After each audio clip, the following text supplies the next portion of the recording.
6. La lumière de vie, le concept 8. Méditation. L'être humain expérimente une essence en lui-même, chaque fois qu'il parvient à concevoir l'essence d'un être, l'essence est vraie et elle est au centre de cet être, mais ne repose pas en lui, en dehors de la pensée qui la pense, au-delà de son intuition.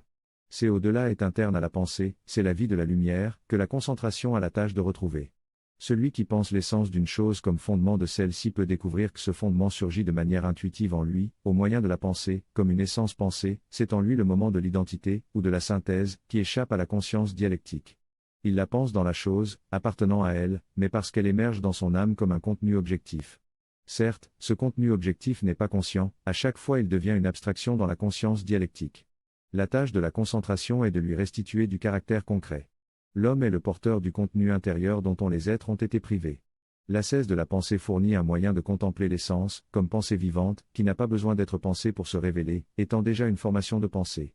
Cette ascèse est le sens vrai, l'objectif ultime, de l'expérience de l'homme moderne, c'est le sens de la détermination de la pensée dont parle l'investigation moderne du sensible, une recherche dont l'ascète traditionnelle, ou le savant du monde antique, ne pouvait pas ressentir la nécessité parce que, à la place de la détermination, l'indéterminé universel se révélait à lui comme contenu intérieur des êtres. Ce contenu existait, il n'était pas nécessaire de l'évoquer comme une essence, avec les forces conscientes de l'âme. Une tâche de l'ascète traditionnelle était, en substance, de s'élever au niveau impersonnel de la lumière intérieure, pour y connaître l'identité avec l'essence des êtres. C'était une expérience du corps astral spirituel, plutôt que du jeu. Cela explique pourquoi les langues idéographiques traditionnelles ne renfermèrent jamais d'universaux, ou concepts tels que arbre, animal, voix etc. Mais, au contraire, des arbres déterminés, ou des animaux déterminés, etc. Le moment de la détermination de la pensée de type physico-mathématique, en réalisant à l'inverse la première forme d'indépendance vis-à-vis de la psyché antique, ou du corps astral, c'est le moment individuel de l'âme, il découle volontairement du jeu, comme pure relation avec les êtres, grâce à la vision sensible exclusive. L'ascète antique voyait l'entité spirituelle qui s'incarnait dans tous les lions de la terre, il n'avait pas besoin de se former un concept de lion. Ceci est l'acte conscient de l'être humain moderne, qui cesse d'être secouru par la révélation et met en acte des forces individuelles, en retrouvant en soi l'universel, au moyen de l'universel qui se détermine en lui comme pensée.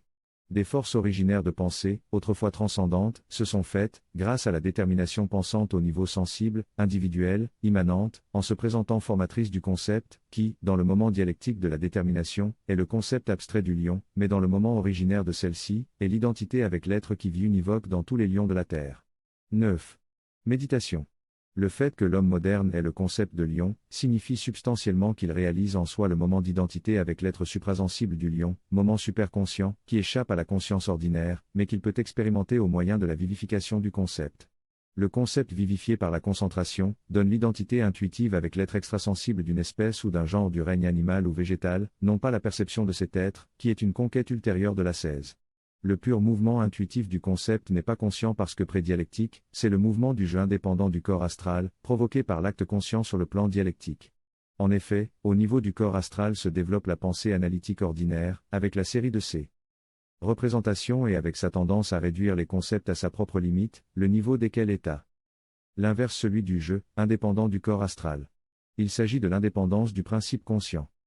De la psyché, porteuse moderne des névroses, ou bien de la continuation illégitime de la domination du corps astral sur le jeu.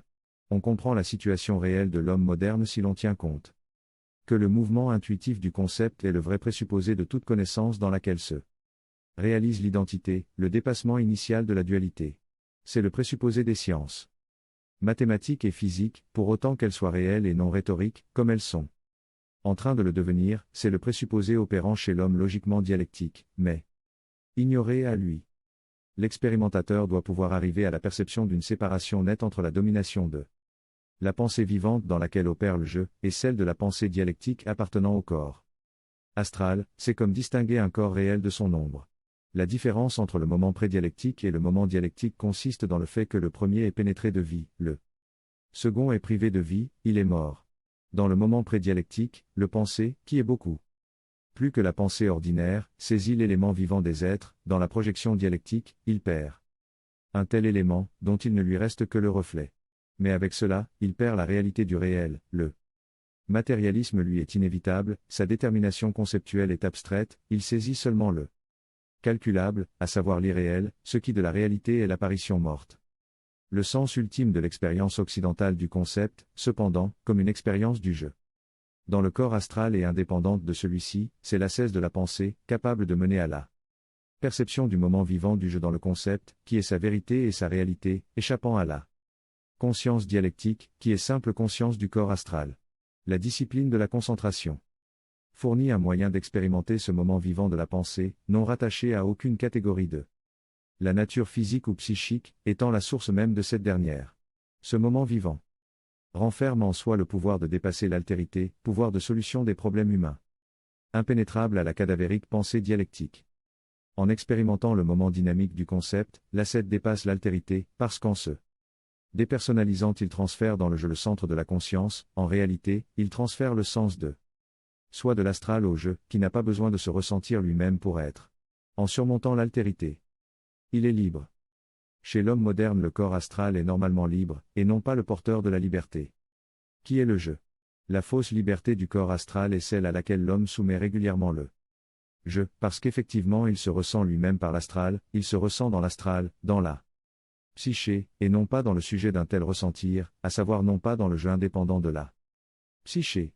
Toute exaltation humaine de la liberté, en partant en effet du corps astral, part d'une impulsion adverse à la liberté réelle, laquelle peut jaillir seulement de la libération de la pensée de la psyché, à savoir de l'articulation du jeu libre de l'astral dans le penser, dans le sentir, dans le vouloir.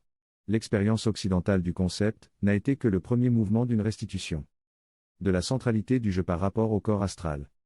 En termes ésotérico-mythiques, on peut dire que le corps astral est en soi de nature divine, mais il est aliéné à celle-ci en conséquence de la séduction luciférienne, tendue selon une autonomie illusoire vers un mal et un bien, qui ne sont tels que pour lui, pour son cliché subjectif, alors que, pour d'autres, ils peuvent être le contraire.